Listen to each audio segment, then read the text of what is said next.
Welcome to the With Interest summer season. Today, you'll be hearing something a little different, an episode from CPA Australia's leadership strategy and business podcast, In the Black.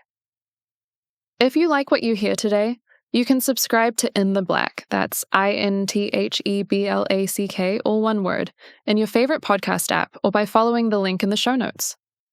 This is In the Black, a leadership strategy and business podcast brought to you by CPA Australia.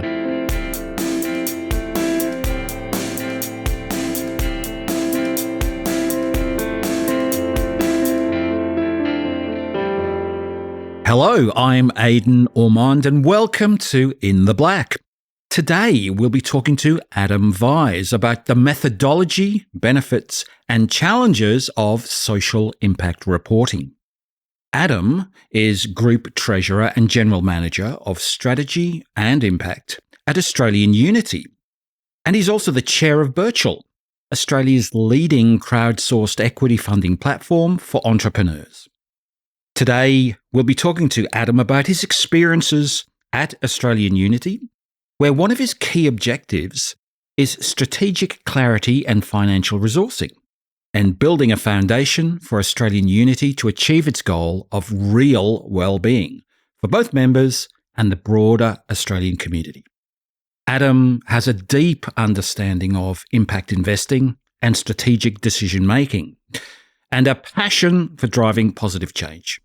And his work at Australian Unity on social impact reporting led to the development of a methodology to systematically measure the S in ESG. Welcome to In the Black, Adam. Thank you, Aidan. Great to be here. It's great to have you, Adam. And Australian Unity was Australia's first member-owned wellbeing company when it was established in 1840. And in 2021, you launched the company's first social impact report. Now, Adam, 181 years is a long time. How does social impact reporting link to that original mission of well-being? And I'm also wondering, did the process of reporting change what the business values? It's a great question, and it's probably worth starting at the end. And our purpose is to positively impact the well-being of millions. Now, that's where we've got to. If we go back 180 odd years, our original goal was actually a group of 7 Australians in a brand new, it was before the Federation, I guess, and they were getting together to form a mutual cooperative of people who'd put a penny in a tin week in, week out to provide a social safety net for them, not for the world at large. It wasn't like the whole, government system today. It was before that. It was very early frontier Australia. And so the goal was to look after yourself and your family if you got sick or if you died. Because in those days, if the wage earner died, typically the man, you'd actually end up in a thing called a poorhouse, which was basically an institution, almost like a jail. So that's a long time ago. But ultimately, it's not that dissimilar, if you like, to the Australian superannuation system today. It's like a savings mechanism to look after yourself as you get older and go through life. Now, over the 180 years, what we realised is it evolved as to what we did. So eventually, the social safety net came into place. We started providing doctor services because the first thing you do is, rather than just being sick or passing away, actually, what about a doctor? We started doing pharmacy. We started building retirement villages and aged care. So we followed people through their lives and we built a range of different services for that membership. And about 20 odd years ago, we thought about what are we really about? We realized, no, it wasn't me. I haven't been there for 180 years. I've only been in Australian Unity for about 6. But 20 years ago, we invested in a thing called the Australian Unity Wellbeing Index. So we got together with Deakin University, Department of Psychology, and said, well, we think we've been doing these good things for wellbeing. How do we measure it? Is this something? And so we started measuring wellbeing. And that's how we've got to this idea of our goal is to positively impact wellbeing of millions. 6 or 7 years ago, when I started, the board was saying of management, well, you say it, but how do we know you are doing it? Like, you can use rhetoric really well. Words are really easy. Numbers are a little bit harder. And so they asked the CEO, can you start to measure it? And it sort of had a few false starts on it, but a few years ago we did it and we worked out these measures. We'll talk about that in a sec. But rather than, it didn't change our purpose, but what it has done is it made it so clear.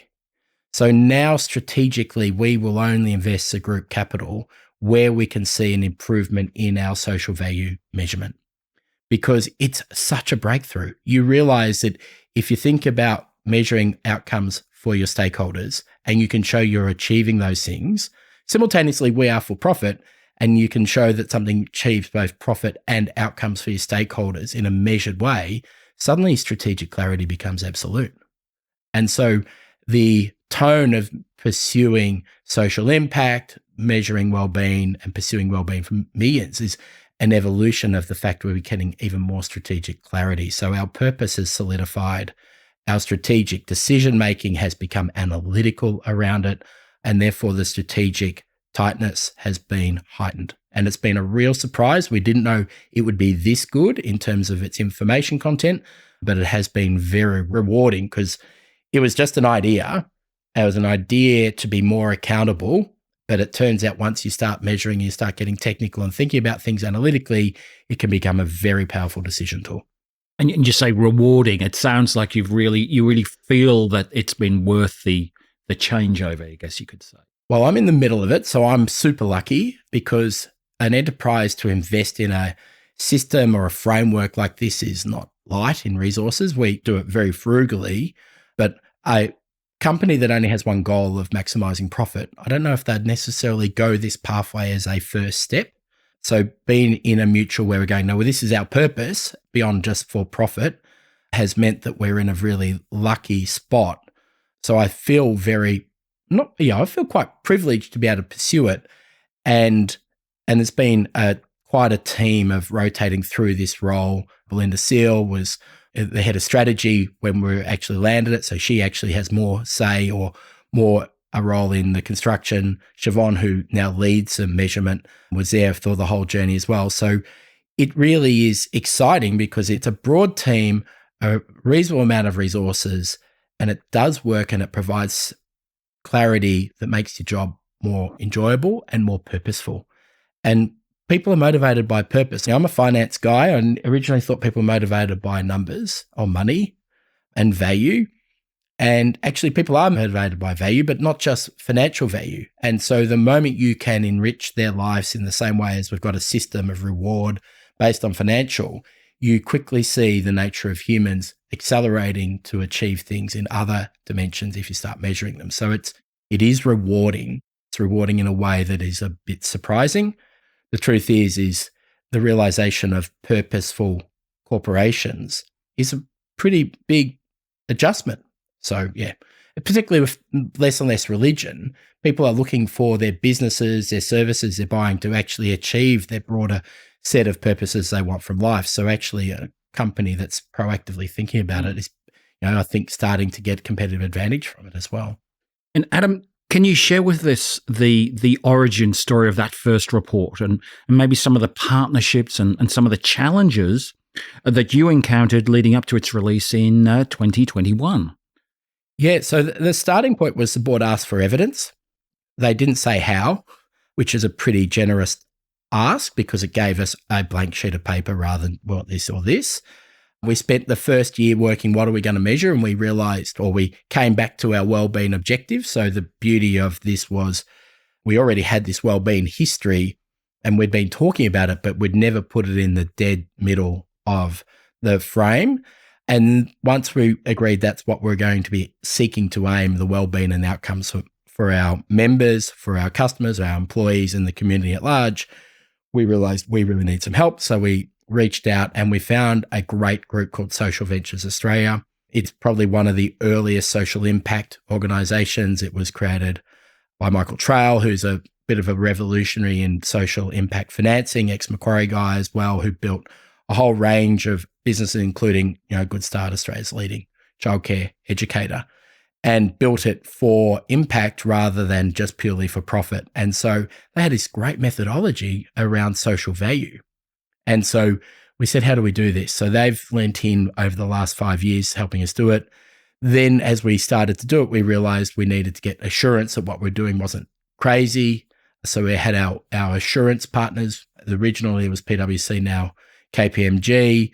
Once we got them to review our work, so we worked out our numbers and, to give it credibility, we have assurance. And then we tried to take it to the capital market and we spoke to all 4 banks. And one bank said, on a sustainability loan basis, we accept that you could have one goal of being your CSV about social impact. Some banks were saying, oh, we want you to have environmental goal. And that's not our purpose. We are concerned about looking after the environment and our impact, but it's not our purpose. And we said, no, we want the goal of our objective. And so Westpac said, we're going to back you on that. And that was a really profound moment where they had changed how they'd always approached sustainability-linked loans and said, we will endorse you and give you capital with rewards for you to pursue your social purpose. And they also brought along a second-party opinion provider called ISS. So there's all of these people or assurance providers that are looking and watching us and saying, we'll give you capital and we want to make sure you are true to your word. And that's a very powerful tool. And, a lot of people in this audience, I suspect, as accountants and auditors, this is actually a great demonstration that the skills can be used beyond just financial value. And it actually is really critical for credibility. Well, why don't we delve in a little deeper on that one? In your partnership with Social Ventures Australia, you developed a community and social values framework, also called the CSV framework. Adam, can you explain what this framework is and how does it work in practice? It looks like the Australian accounting standards, but we're at year 4. So my boss, Darren Mann, who's the CFO, is a bit of a fan of the Medici accounts that he saw at Harvard. And, the realization that accounting principles and standards have been evolving for 400 or 500 years. We're at year 4. So what does it look like? It is a methodology and principles-based approach. We focus on, and there's sort of 5 levels. So like the accounting, I remember when I was studying and accounting and teaching accounting at university, it was actually, the accounting concepts, the SACs, the intellectual framework for accounting. This looks and feels a lot like it. So 1, we identify the goal, which is to focus on social outcomes, outcomes for stakeholders, which is essential. Then we look to set clear boundaries, like define classification almost. And in central of that is a theory of change or causation of, if you do this, it improves someone's life like that. Then we seek to attach value, so valuation, and that's really from a stakeholder perspective, not from ours, but what value does that stakeholder put on that outcome? Then classic accounting conservatism, it was the old word we used to call it. Here we call it do not overclaim. We have to attribute things that would have happened without us. We don't want to count that. That's not fair. That would have happened without us, so that's not our social impact. That's just the social outcome. We only count the things that we caused, and then we also acknowledge the things that others contributed to. So we actually do attribution. And then finally, we rely on quality data, so verification, data sourcing, and the like. So if it sounds a little bit like accounting, I think it is. It's derived from a thing called social value. There's an international body of experts creating social value for things like social return on investment. This is not a social return on investment per se, but it uses that methodology for those 5 big elements of principle. It's in the middle of our impact report. We explain it, we're accountable to it. And not only do the auditors check our numbers, but they check the construct of the measurements that are consistent with all 5 principles. So it's a second level of accounting, if you like, second use case. And you mentioned the word outcomes there. Australian Unity, they measure 226 outcomes in this framework, in the CSV framework, across wealth, health, and care. So on the surface, it sounds like you might be managing a lot of new data. How do you measure these outcomes? And do you have an example of how you can go from setting the outcome to measuring its impact? Yeah, so the great thing about this is it starts with the stakeholder. So we sit down with each of the businesses. We have quite a few business lines or different types of products inside the business. As I said, we've got health insurance. We no longer provide doctors, but we do still do retirement villages and aged care. And we sit down and go, how do you think you're making an impact on those people's lives? So the methodology requires a reflection on the stakeholder outcomes that the businesses think they're trying to achieve, which to me is actually strategy 101. Like, what do we think we're doing? How are we improving people's lives, or what problem are we solving? So this is not an approach that's sort of a left of field start again. It's like, what do you think you're doing that's going to make people happier or make people's well-being improve? And then we try to break down and how do we think we cause that? Like actually have a theory of change of what do we think we're doing? And then we look for drivers that would demonstrate that or evidence that, and we think about value. So there is 226 lines of insight. Not all of them attract value. Some of them would happen anyway. So there's a few zeros against some of those. Some of my favorites are we think about the number of home care customers that would report an improved sense of independence. So one thing about doing care in the home is keeping people in the home makes them feel like they're in control. And this is a transformation for how healthcare is provided over the next 20 or 30 years for two reasons. So we've identified two values from keeping them in the home. One is they feel like they're in control of the healthcare. And, talking earlier about men, I think this is really valuable for men. Men do not like going to hospitals, but if you give them care in the home, they're suddenly in charge. We actually have a clinical service where we'll help people monitor their own heart so they don't have to stay in hospital for 3 days. So suddenly they're in charge of their own stats. And that creates a sense of independence. And we actually will strive to value how would we see that showing up. And then we try to attribute value to it. How do you attribute value to that? It's like everything in accounting, it's all relative value. So we look for stack preferences, think about what else would that customer value? And invariably, as you get older, people value social interaction, a night out or a dinner. And we try to create a series of equivalences and work out what they are worth. So we think about it from the stakeholders' perspective. And so we have turned the idea of someone feeling independence into a dollar value. And it's a bit of a leap, but the key to this is that dollar value means we can compare it to others. We know the dollar isn't exactly the same as someone being independent as, say, a person that has like a student who suddenly has access to student accommodation, so they avoid housing stress.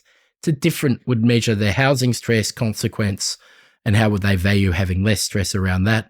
So the dollars mean slightly different things, but they're still comparable because there's still an underlying value sense. And so really that's the way we approach it. We get up to 220 of those outcomes we think we make a material impact on, and we put it all into a giant number bucket. But the reason we do that is we can then say, okay, next dollar of capital, what do we think we can make a difference on? And we can think about student accommodation against the idea of, do we put more money into providing another care space or another place where we can look after people in the home? Some of the other ones are things like MindStep, where we can help people address mental health or anxiety issues online. We can think about hospital beds saved by our building of private hospitals, or even something really simple like Indigenous procurement. We know that every dollar we spend in the service economy in things that we need as a business, as we go through an Indigenous procurement model, we're actually delivering value to an Indigenous procurement business. So we'd actually say there's $1 per dollar. There's probably good evidence to support that might be more valuable and we'll do more work. And this is the beauty of our methodology, is it requires us to continue to get better. Think about it, evidence it, show the data, and look for a better measurement. There's a few examples across health, wealth, and care. You can imagine there's 220 very different examples. And I love what you said about independence. It's so true about feeling independent in that scenario. Let's talk about challenges, Adam. And you've spoken about some of the challenges that led to that first report back in 2021. Are there other challenges that you faced along the way? And do you have any tips or solutions for those listening to this podcast who might be facing similar challenges? Yeah, the number one challenge is where to start. Because I'd imagine a lot of people go, we're not a social impact business. Why would I bother? So that's even harder. And for some that are, they go, hey, yeah, we really need to measure this, but really, what are we about? And the key is actually how to start. And so bigger businesses are incentivized to do this by the ESG community. We started a little bit like this, like, do you pursue, though, UN development goals? Do you pursue B Corp? Do you pursue employee well-being? Do you just focus on upward in terms of carbon emissions? And that requires so much navel gazing for the corporation, because corporation, it's just an entity of stakeholders. So if the corporation's going, oh, what matters to me, you kind of get stuck because it's nothing to do with the corporation. It's about the stakeholders that are around it. And so you've got to start by thinking about your stakeholders and what does the entity think about, not just corporations. It can be charities. It can be a not-for-profit. It can be a local community. What are you trying to achieve? And what are you trying to achieve for the stakeholder? Invert it. And so working out what you're about, whether you want to chase UN development goals or something else, like you've got to start with your stakeholders. And that, to me, is the big message. I think for us, we spent 2 or 3 years going around in circles on it, and I'm sure many others have. And in big business, I think there's a lot of box ticking. Oh, I need this, I need this, I need this. Really? Show me the investor that cares. I was ANZ Staff Super for many years. We were giving boxes for people to tick, and we didn't know even our stakeholders needed those boxes ticked. So we've got a gravy train of intermediaries creating boxes to tick. Ask the stakeholder, whose money is it? Ask the employee who's providing their labor. Ask the customer or the customer's family as to what you're trying to achieve. And that's the revelation of our methodology, is we start there. And that's actually where we finish as well. And so it's not box ticking, it's actually thinking stakeholder. And so our reason I'm here is that we want others to adopt a similar methodology, a universal way of measuring impact for people. Wellbeing at the heart of it, wellbeing is just a people measure of how do you feel. And so our goal is come and copy our framework. Don't have to copy all of it. We'd encourage you to, because we think as we create new methodologies, bring capital to it and the like, you can use the methodology and show that you're being accountable to your stakeholders. And you get rid of the 3 years of navel gazing and actually get real clarity about changing your business or changing your enterprise or your purpose to achieving something in the community in terms of delivering for stakeholders. Now, this is not against not making money. I'd like to think, and our thesis is that we will find those places where you make profit, where you maximize social outcome, where you're actually having the biggest impact on your stakeholders, because they'll either pay more, they'll recommend you more, and so your growth will accelerate. So this is not a calling card of more social impact. This is a calling card of more stakeholder outcomes. And Adam, there are some who say we live in an era of rising skepticism where a few bad actors can really make it harder for companies who are doing the right thing. And many of the listeners of this show are feeling the pressure to measure more than just financials as companies aim to be more transparent and authentic. So we've been talking about the S in ESG today, but I'm wondering, how does Australian Unity face these challenges of skepticism and increased measurement and approach ESG as a whole? And have you seen positive impacts on the bottom line on top of social impacts? So it's really early. So evidence takes time in terms of returns. So we've started with a very simple principle at the start, and that is integrity is everything. I think the world of ESG is becoming very cognizant of the importance of that. If you just make it up, you should expect scrutiny, probably litigation, and definitely loss of customer belief and support, because my experience is customers have really fine antenna as to bullshit, if I'm allowed to use that word. So integrity, and the math of this is, I think integrity is transparency and accountability. And that's kind of how we approach it, is we try to be transparent. We've got a methodology that we've published. We're accountable for it because we're publishing the result. We've got people going through it in terms of assurance, but we invite others to go through it. We want to improve it. It is not perfect, but it is certainly a starting point. And the real testable truth is the stakeholder perspective. And we like to think that we could show or be testable as to the stakeholder outcome. So if you're finding increased independence, one of the things we are trying to do is think about our wellbeing index and go, can we measure your sense of independence and future security? Can we measure it in your wellbeing? Is it showing up? And so you've got to have a discipline in how you measure and what you measure and go, is there an evidence that supports it occurring? And I think every stakeholder or anyone in measurement should be thinking, is there a second way of proving that is showing up? Otherwise, you're not going to succeed. It's just going to, people go, well, it's bullshit, going back. You have to demonstrate a truth, and truth can only be solved by evidence. It's the old scientific method, and I think that's at the center of what we're doing. Now, the beauty of our universal approach is we're measuring a lot of things across a diverse business. It's not that diverse in the sense we predominantly provide, we've got a portfolio of businesses in health, wealth, and care services. And predominantly that's a service economy business. Like obviously aged care and retirement villages, we provide the facilities, but the truth is people want to live in communities. That's a service. So a lot of our stuff we think will give us evidence on financial performance in measuring these things around services. So if you think about E, it has a very strong attraction in energy networks. So great. Woodside, you should be measuring your carbon abatement. BP, car companies, builders, and the like. For us, where we're services, yep, we can measure our carbon footprint. We should be thinking, and we are thinking about how we improve and abate. But the truth is we can make a far more significant improvement in the social side in terms of well-being, in demonstrating improving people's lives. Our hypothesis is it will show up in financial returns. We're year 4. Our decisions, we have raised and spent about $500 million this year and last year on investments that get good CSV scores and good financial return scores.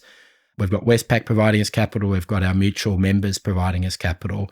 And we're saying we are backing this in as a potential pathway of demonstrating greater financial stability and sustainability. We think that it also enhances social outcomes. I think over the next 3 or 4 years, we will see whether we're right. Certainly, my view is measuring this around services-based economy. This is the real gem of it, is if anywhere is going to show up of delivering more value, it's going to be in services where your whole job is to make someone feel better, whether it be health or care, but wealth in terms of feeling more financial security. So our opportunity is let's prove it. And if nothing else, we'll certainly make our services more attuned to the wellbeing outcomes of the customer. So we'll get better. So we should be able to show evidence of better wellbeing. But I've got a theory, and it's not central that we have to grow our profitability, but our ability to scale our impact. Going back to the very start, our purpose is to deliver wellbeing for millions. If we can create more financial value, we'll have more resources. If we're doing that in ways that are doing the highest outcomes in terms of social value at the same time for our stakeholders, we should be able to scale our impact. And that is really why we're doing it. This is a pathway to achieve our purpose. So kind of feel all right at work because I think I'm just trying to help the organization achieve its goal. And measurement is actually really central. And we'll see how we go over the next 4 or 5 years.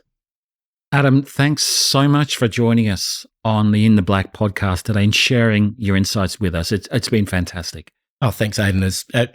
Delighted, really, not just you, anyone. We are keen to talk about it. This is, I don't know if the Medicis were so generous, but we think we've found something that's really valuable, certainly for accountants and people who like analytical approaches to things. I think this is a really powerful tool and just really want to encourage the world to open up to it. I think there's a real opportunity here. And thank you for listening to In the Black. Don't forget to check the show notes for resources on the CPA Australia website and everything we've mentioned in this episode. Until next time, thanks for listening. If you've enjoyed this episode, help others discover In the Black by leaving us a review and sharing this episode with colleagues, clients, or anyone else interested in leadership strategy and business. To find out more about our other podcasts, check out the show notes for this episode. And we hope you can join us again next time for another episode of In the Black.